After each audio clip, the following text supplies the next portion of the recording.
और सभी अतिथियों को सबसे पहले मैं बहुत बहुत धन्यवाद देना चाहूँगा कि आप सभी ने अपना बहुत ही ज़्यादा कीमती समय निकालकर हमारे पापा के इस रिटायरमेंट की खुशी में यहाँ पर अपना बहुत बहुत कीमती समय दिया। उसके लिए मैं सभी अतिथियों का बहुत बहुत आभार प्रकट करना चाहूँगा। और मेरा सभी अतिथियों से आग्रह है कि आप जितना ज़्यादा समय यहाँ पे व्यतीत कर सकें प्लीज़ कीजिएगा, क्योंकि आज हमने थोड़े छोटे छोटे कुछ इवेंट्स रखे हैं। तो मैं चाहूँगा आप सभी इवेंट्स देखने के बाद और भोजन ग्रहण करने के बाद ही प्रस्थान कीजिएगा। हमारे जो अभी मम्मी पापा हैं, कुछ ही समय में हम उनका स्वागत करेंगे।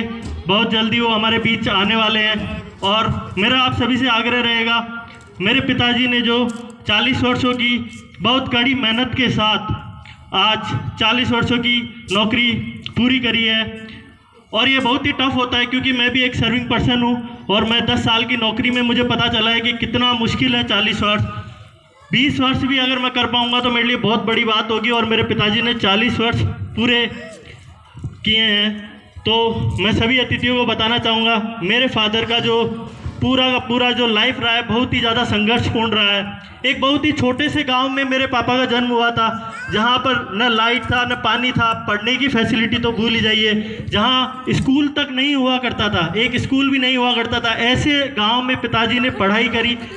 हमारे को सब कुछ सुविधाएं मिलने के बाद भी हम उतना कुछ नहीं कर पाए जितना हमारे पिताजी ने किया। हमारे पिताजी ने हमें सभी सुविधाएँ दी, तो भी हम अपने पिताजी का आधा भी नहीं कर पाए। तो मेरे पिताजी को मैं एक ईश्वर के रूप में देखता हूँ, क्योंकि मेरे पिताजी किसी ईश्वर से कम मुझे नहीं लगते हैं। और मैंने एक गाना सुना, तुझ में रब दिखता है, लेकिन मुझे केवल मेरे माता पिता में ही रब दिखता है। क्यों? क्योंकि मेरे पिताजी ने सच में, जब मैं छोटा था तब शायद इन बातों को नहीं समझ पाया, लेकिन मैं जब खुद एक पिता बना तो मैं समझ पाया कि क्या मेरे पिताजी ने जो मेरे लिए किया, क्या मैं अपने बच्चों के लिए कर पाऊँगा। बहुत कठिन सवाल मुझे लगता है आज, क्योंकि मेरे पिताजी ने बहुत संघर्ष किया। और जब मेरे पिताजी हमारे पढ़ाई पर इतना रुपया खर्च करते थे तो मुझे कुछ पता नहीं लगता था। ऐसे लगता था कि इतना खर्च हो जाता है, पैसा आता रहता है, खर्च होता रहता है। लेकिन जब मैंने कमाया तो आज लगता है कि मेरे पिताजी ने हम 5 भाई बहनों को किस तरीके से पढ़ाकर कैसे सक्सेसफुल बना दिया। और उन्होंने एक ऐसे बेटे को भी सक्सेसफुल बना दिया जो शायद उस लायक नहीं था, क्योंकि मेरे पिताजी को नामुमकिन को मुमकिन करना बहुत पसंद है। और उन्होंने सबसे बड़ा नामुमकिन से मुमकिन तो वही कर दिया कि एक छोटे से गांव से अगर वो एक अकाउंट अफसर तक पहुंच सकते हैं तो ये शायद कोई चमत्कार या फिर कोई नामुमकिन को मुमकिन करने वाली बात नज़र आती है।